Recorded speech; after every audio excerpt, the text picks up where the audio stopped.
December অর্থাৎ বছরের শেষ দিন মানেই নাচ গান খাওয়া দাওয়া সব মিলে জমজমাট দিন। কিন্তু এত ঠান্ডায় বাইরে বেরানোর জো নেই, তাই ঘরেই বানিয়ে ফেললাম পার্টি মোডের এক ডিশ। ম্যারিনেশনের জন্য দেব আদা বাটা, রসুন কাঁচা লঙ্কা বাটা, হলুদ, কাশ্মীরি লঙ্কার গুঁড়ো, ধনে গুঁড়ো আর নুন। সবকিছু ভালো করে মিশিয়ে শেষে দেব লেবুর রস। আজ বানাচ্ছি গ্রিল ফিশ, তার জন্য নেব ভোলা মাছ। গ্রিল ফিশ বেশিরভাগই পমফ্রেট বা ভেটকি দিয়েই হয়, কিন্তু আজকাল এই মাছের প্রতি আমার ফ্যাসিনেশনটা বড্ড বেড়েছে, তাই এটা দিয়ে আজ ট্রাই করব।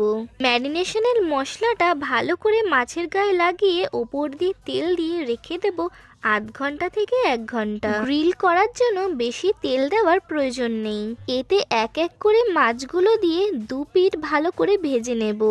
এভাবে সবকটা ভেজে ব্যাস গরম গরম সার্ভ করব গ্রিল ফিশ। এটা কোনো সস ছাড়াও দারুণ লাগবে। আপনাদের 31 ডিসেম্বর কেমন গেল আমাকে কমেন্ট করে জানাবেন।